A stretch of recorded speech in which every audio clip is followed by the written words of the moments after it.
Assalamualaikum warahmatullahi wabarakatuh. Nama saya Ahmad Abdul Ghafur, NPM 20030021002. Prodi S1 Perbankan Syariah kelas C. Baik, video ini diajukan untuk memenuhi tugas UAS mata kuliah Manajemen Risiko. Langsung saja, di sini saya akan menjawab soal-soal esai. Soal yang pertama, jelaskan penyebab risiko kredit bermasalah dari aspek risiko kredit. Berikan contohnya.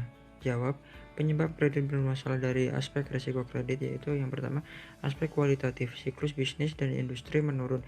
Misal, harga sawit menurun, tingginya ketergantungan bahan baku pada pemasok, debitur tidak memiliki keahlian di bidangnya, reputasi shareholder tidak bagus, shareholder tidak memiliki komitmen untuk go in concern usaha perusahaan. Selanjutnya ada aspek kualitatif, realisasi penjualan lebih rendah dibandingkan target, side streaming penggunaan kredit, harga jual produk debitur tidak kompetitif, terlalu ekspansif, markup harga, biaya proyek. Soal yang kedua, jelaskan penyebab kredit bermasalah dari aspek risiko operasional. Berikan contohnya. Jawabnya, penyebab kredit bermasalah dari aspek operasional tahapan. Yang pertama yaitu aplikasi kredit, proses yang salah, kurangnya verifikasi keaslian dan sah tidaknya permohonan kredit. Tahapan kedua, analisis kredit, proses yang salah, analisis awal kurang tajam, kurang verifikasi kebenaran informasi dan data, asumsi dasar yang digunakan jauh meleset, analisis kuantitatif dan kualitatif tidak tepat, analisis dangkal dan alat analisis tidak cukup. Tahapan ketiga, pencairan kredit, proses yang salah, risiko kredit tidak dimitigasi, dokumentasi kredit cacat hukum, pencarian tanpa persetujuan otoritas. Tahapan 4, pemantauan kredit, proses yang salah, jaminan belum diasuransikan, kunjungan rutin tidak dilakukan. Selanjutnya soal yang ketiga, jelaskan konsep sebab, kejadian, akibat, dan berikan contoh dari masing-masing konsep tersebut. Jawabannya yang pertama yaitu penyebab. Penyebab utama kejadian risiko operasional adalah karena faktor manusia, kegagalan proses internal, kegagalan sistem teknologi, dan kejadian eksternal. Namun sebelum dikategorikan sesuai definisi tersebut, perlu diidentifikasi akar penyebab dari kejadian. Dengan mengetahui penyebab kejadian terkait risiko operasional, bank dapat lebih mudah melakukan mitigasi dalam upaya mengurangi potensi kerugian akibat risiko operasional. Selanjutnya, kejadian atau event. Kejadian adalah suatu hal yang terjadi dalam periode waktu tertentu. Dalam menetapkan suatu kejadian, risiko ke dalam kategori tipe kejadian harus didasarkan pada akar permasalahan atau kategori kejadian yang paling dominan. Selanjutnya ada dampak atau efek. Contoh kejadian kerugian yang menimbulkan kerugian finansial atau langsung antara lain berkurangnya nilai aset atau write-down, penurunan langsung pada nilai aktiva disebabkan oleh suatu kejadian kerugian operasional, hilangnya hak kepemilikan, pembayaran atau pengeluaran uang kepada pihak ketiga yang salah dan tidak dapat dilakukan recovery atau dikembalikan. Ganti rugi, restitution, pembayaran kepada pihak ketiga dalam bentuk pokok dan atau bunga sebagai pengganti, atau biaya dalam bentuk kompensasi yang dibayarkan kepada pihak ketiga. Selanjutnya, keputusan kewajiban hukum, pembayaran atau pengeluaran uang karena adanya denda, penalti atau keputusan pengadilan atau regulatori seperti keputusan pengadilan, settlements, dan biaya-biaya hukum lainnya, penalti, pajak, denda atau biaya langsung. Sehubungan dengan adanya penalti lainnya seperti hilangnya izin usaha, kerusakan pada aktiva, pengurangan langsung pada nilai aset fisik termasuk sertifikat karena suatu keadaan darurat, bencana alam atau kecelakaan, ditelantarkan, kecelakaan, kebakaran atau gempa bumi. Contoh kejadian kerugian finansial. Yang pertama, tidak langsung, Contoh kejadian kerugian menimbulkan kerugian tidak langsung, menurunnya citra bank di mata masyarakat karena pemberitaan bernada negatif, offline yang cukup lama dan sering. Selanjutnya soal yang keempat, yaitu jenis kejadian sangat beraneka ragam. Agar data kerugian dapat digunakan secara seragam oleh industri perbankan, Basel II menetapkan kategori kejadian event risiko operasional dalam 7 kategori. Sebutkan dan jelaskan ketujuh kategori tersebut dan berikan contohnya masing-masing. Jawabnya yang pertama yaitu internal fraud, kerugian akibat adanya kesengajaan melakukan penggelapan, penyalahgunaan properti atau pelanggaran peraturan hukum atau kebijaksanaan perusahaan, tidak termasuk berbagai kejadian yang melibatkan paling tidak satu pihak internal. Contoh kerugian karena pemakaian komputer sistem oleh yang tidak berwenang untuk penggelapan aset perusahaan atau nasabah.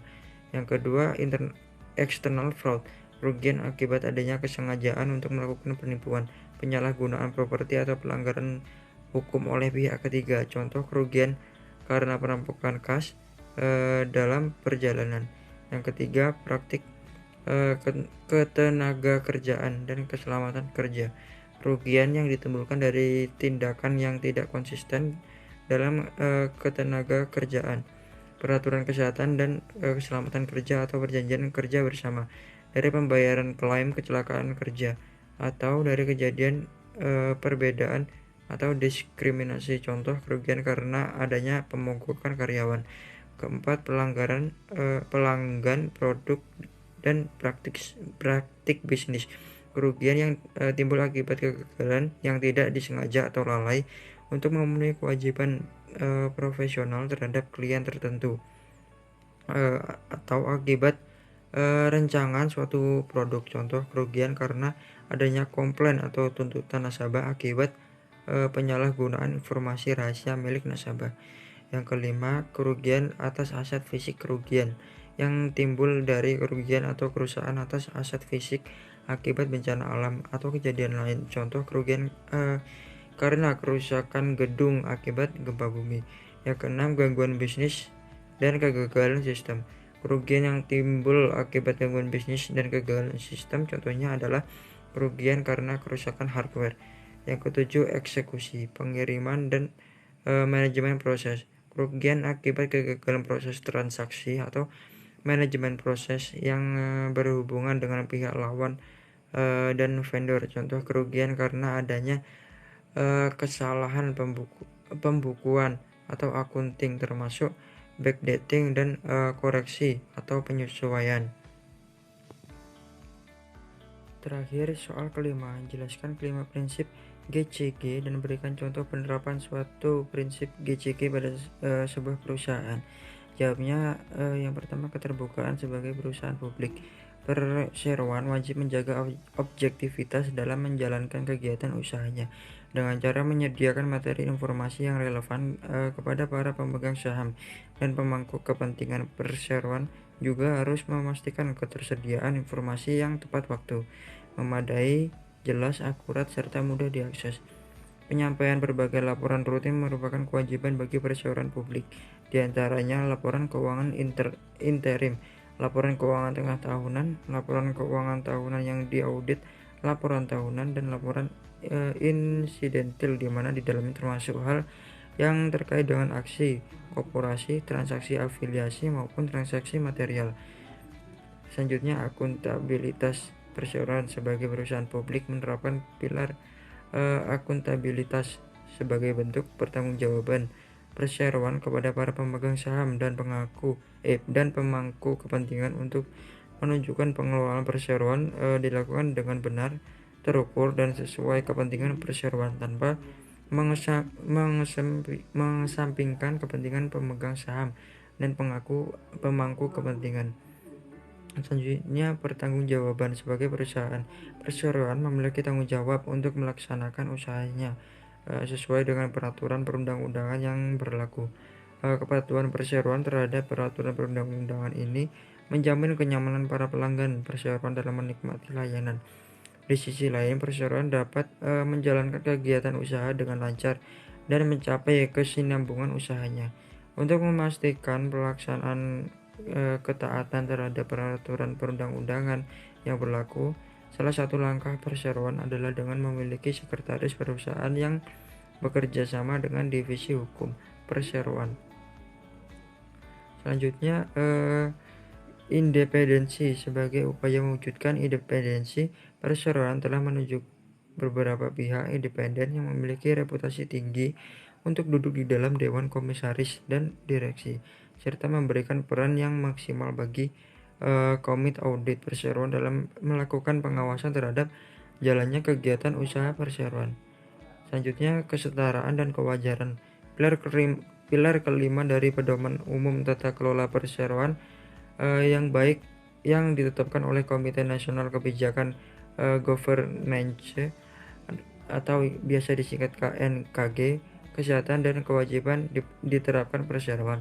Di antaranya, perseroan senantiasa memberikan kesempatan yang wajar kepada setiap pihak untuk mengakses informasi perseroan sesuai dengan prinsip keterbukaan atau transparansi dalam lingkup kedudukan masing-masing pihak sesuai dengan manfaat dan kontribusi yang diberikan oleh otoritas pasar modal, komunitas pasar modal, dan pemangku kepentingan kepada perseroan.